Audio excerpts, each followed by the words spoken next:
ഇന്നെല്ലാവരുടെ വീട്ടിലും പ്ലാസ്റ്റിക് ചൂലും പുൽച്ചൂലൊക്കെയാണല്ലോ. അപ്പോൾ ഈർക്കിലി ചൂല് ഉപയോഗിക്കണവരേ കുറവാണ്. പണ്ടൊക്കെ 3 മാസം കൂടുമ്പോഴും ഈ 2-3 ചൂലൊക്കെ ഉലിഞ്ഞ് വെച്ചിട്ട് എല്ലാവരും. അപ്പോൾ പട്ടൊക്കെ അറിഞ്ഞെടുത്ത ശേഷം ഇങ്ങനെ ഈർക്കിലിൽ നിന്ന് ഓലക്കൊടി വീടിച്ചെടുക്കാനായിട്ട് ഒരു എളുപ്പപ്പണിയൊക്കെ ഉണ്ട്. അപ്പോൾ ഇതേപോലെ നമ്മൾ കത്തിയുമ്പോൾ ഇങ്ങനെ ഓലക്കൊടി കോർത്ത് വെച്ചിട്ട് ഈർക്കിലിയും ഓലക്കൊടിയും കൂടി ഇങ്ങനെ വേർതിരിച്ചെടുക്കും കേട്ടോ. അതൊരു സിമ്പിൾ മെത്തേഡായിരുന്നു.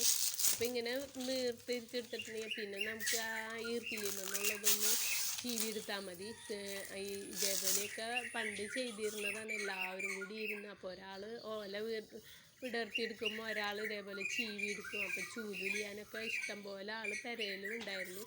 ഇന്നിപ്പോൾ പെരയിലും ആളില്ല, ചൂലുലിയലും ഇല്ല. അപ്പോൾ ഇതേപോലെ രണ്ടാക്കി തിരിക്കും. അതായത് നീളം കൂടിയത് വേറെ, നീളം കുറഞ്ഞത് വേറെ. അപ്പോൾ ഈ വീഡിയോ ഇഷ്ടപ്പെട്ടാൽ ലൈക്ക് ചെയ്ത് സപ്പോർട്ട്